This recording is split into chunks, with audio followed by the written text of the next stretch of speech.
مردک اونا اونجایی که در اومدیم که 300 پاک نویستگی بود درش حیوانای خشرو ده مردک اونجا فوری دک ما مردک کجا 300 پاک نویستگی بود؟ اونا در اومدیم که حیوان گفتی ها؟ اون 300 پارک نیست اون زو پارک نویستگی مردک من 300 پاک خوندم با رای جمعه با نره همسایه دا زنه کنه داخل گیری که مرا 300 پارک بودن رستوران چیزیش رستوران ها؟ کتاش دکم نیست در 10 سالی ها؟ زندگی بود رستوران هم در من مردک رستوران آواد کتاش هم همین تمام داره آواد کنی نمیدونش بهش چوک آف دلی فروزک اکا استای کوخ خیلی میدونی که دستی اکا ایمون دابلو ایمون زنیم خیرات زنی خدم بده آی ولی بگونه میشه دیلش گرمونه میخون بعدم خیلی میکنی میشنن آدمو بعد تاکسی آدم میشنن اینا بگی جورا بزن دیدی کودکو را میورده میشی میبردیم بوغ دقیقه وای میکنن همون ایواردگی موسوس کشتی دمه شیشتنی سوسو میرفتن چی من ایواردگی سوس چی؟ هر دمون توقع آمده مک سرگشت مردک اکای از براسی ثواب ساز ایکا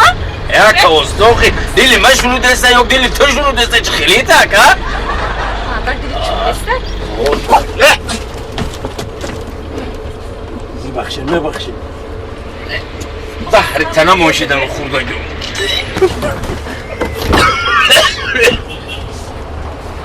اوه مردک ای مردک نفر توی بو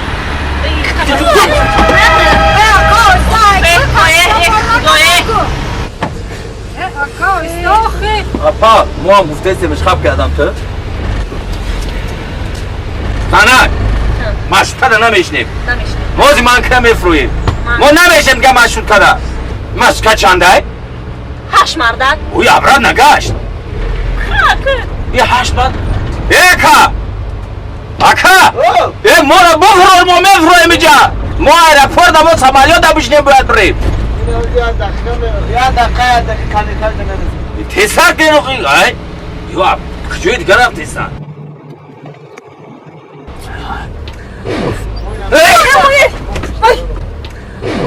اکا کارتش که بریانه خوردگی ما نه حق بازد برامد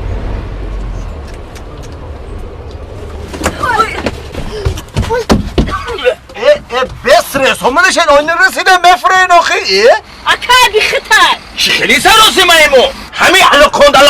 هم ترمز سازی چی خیلی ترمزهی آخه شهر ماشین بیسوره ماشین بیسوره یه جاده ترمز میکنی یه جاده های میکنی برای چی های بیمای بهانه تو نیافتن دیگه برای چی عیبی مای یکم برای من زن من دوشنبه وردم تماشا رستوران بردمش در رستوران ما کارتوشکا بریان خورده بدیم اوه کارچکای خوردگی مای دهنم قریب میاد ای برومده دهن زد برامد حالی ماشین پلی کارتشکا کریم بگو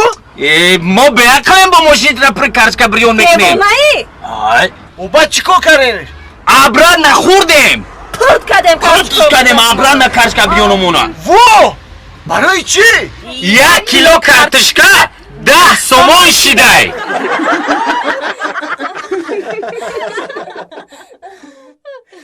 سلام دوستان عزیز مخلصان گرامی اینک ما در استودیو اهل دین با منیژه و فخردین در ثبت سرود هجوی ابله هستیم ابلا اومد سکس خونه در اومد دکس بدای وای کمالیتش رئیسای جماعت خدا خواهد روزهای نزدیک کلیپی نوی ما با نام ابله پیشکشی شمایان میگردد امشب گریختا میریم خونه تاغا میریم با جورم رسیا میریم گریه نکن نوچه با کانال قربان نگمت باشید خوش آمده خدماتون نور باور کنه خوش فرشید خوش آمده موندوی سیرگشت چخه بدای ماسکو یا تیج مسکو دا باور که استراحت کردیم بچهای تاجیک بیلیات پیشواز خوشمون گرفتن دیدم ایرپورت یوتیوب دا دیدم او ورتالیتی بود که لیوچی یا او دا میبره تو چخه در وای ورتالیت غنجیلی با حیرانو بچه ما خیلی هم جای لیوچک اشتگی میخونم لیوچک بود او ورتالیتی زرده بغیر تانکا دیگه تمام میشه راه میکنیم چیه ورتالیت یکی زور هم پیشوی و ساعت هم ماجد دوستمرو دومجان زنگیریت که 5 قسم شده اوه کنه ترکیش میکنم یا 3 4 5 قسم این دیگه مزونی سنت بربر میشه این اگر همین گپی من نمیگیری داره همین سوینتی ده گپی من نمیگیری کو حالی این خیلی جور نمیدید همین باید هستن چورن کوشید این من مرا دیگه قوتم نمیرسه مرا دیگه زورم نمیرسه قریب همین اینی سوتا کو پارتوتا رفته بودی خیلی نگه میمونه که بقلوهای بلند هستی این اومدیم خونه از شیشتیم این نگری این نوشون دیگه شکرانو میکنیم که نمو سرجم شدیم یک سنت دهنیم ما سنن نباشه سنن تا گفتم نه سنت تا گفتم نه گفت که من در ورزش پرامای افیر دارم هم جای کار جا کانال ورزش دارم الو نفهمیدم ای خواهر و خیلی روز مون میتی بیزار مون کدی بوار که تمی یک گپ داری دیگه گوش نمیموندن مرا سراغ میکردن ولی سرجیدن و ولی پلدار شیدن و بیزارم کدی خواهر میشه اپا میشی خواهر که یا بار باشد بود بیا بوار میگه یا سه موجود موجود یا کس هم بیزارم کدی وقتش تا گوش نبودن بس فیلم میدویدن مرا استفاده میبردن گفتم بیزار کردن مرا روزی چه تا زنگ میزنن دیگه او در 46 الو. در پیش چی رابای میشه رحمت چی کتگی کردم ما یکم کتگی نکردم یک کیت همی هر روز زنگ بزنم یک گپ فقط تکرار میکنی تو کتگی میکنی تو اهمیت نمیدی مرا تو خیلی بیا ما رقم نتیلتی ما همینجا که جمع شدیم یه مدت جمع بشیم هم کورسو بیا همین گپ تا دیگه نگو دویم همین تو یک گپ داری آخی فقط میگوی که ایدین من میدویدین مرا استفاده میبودین این امروز با این خیلی اهمیت نمیتین بیا غم نته بس بیزارم کده این این نوبه غم تو این آخیز اینه نگه 24 اینا آدم رو آیدا کوزی ما دزن همین نمره اینه 24 آخیز 44 بچه این همی شاور بیزور کنه این مرا دیوانه کده چود میگه از زندگی ایکم کردی تا پنجم کردی میگه فقط مرا میخوردن زندگی ای پیش چی مرا الان همی گوش گفتم نمیمونده میره من مرا با کتگی میکنه ولی شما نمیتاری میگه همین که پومار هم گفت که وقتا گوش نمیموندی فقط مرا سراغ وا حاجی سر شده شکمتون مرا صاحب کسب کار شده نمی دیگه گفت اینم تکرارم کی باش ما همین نشناختم من نمیدونم آخه کی بود در وقتی استودنتی سادی جون خیمو همین دختر داشت مخینه یا داره صد خریدار همین داشت باید تسانه گوش کچیکو یا شو همین تو بویونی شو قدی گاز بیل شبیه وقت چند نشون تا ویدیو ویزف کو بگو یا بگو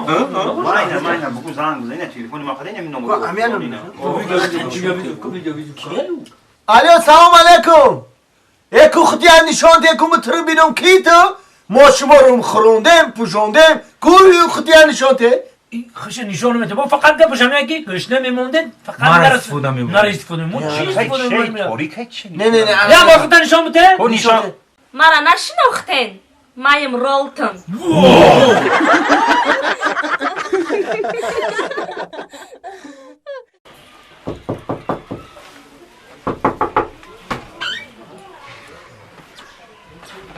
سلام علیکم ینگا و علیکم آقا نغزه تینده سمتو تو خوبه نشرامت خونه سعدی یا اوه کجا ده سعدی نه نسته یک هفته شد خونه زن چورمش ده خونه زن چهارمش ده ها گفتم یا بینم شا گفتم خیلی مالی خوب ینگا نه بیا درویه نه من اون رو رفته دنده کارا کنم یا توفاش گفتگی شما کدومیشه ما سیمگیش زن سیمگیش این همه کی ها میگفته دا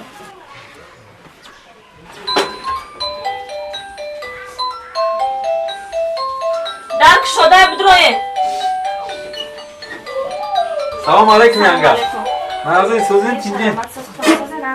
من شنوخت ینگا آه شناختم تو نه سازه نه جوره سعدی هم فخریدین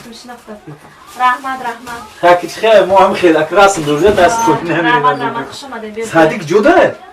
هم بالکن ده بخانی گدورا راست گپ خونه زن یکمش رفتم دیمش رفتم سهمش رفتم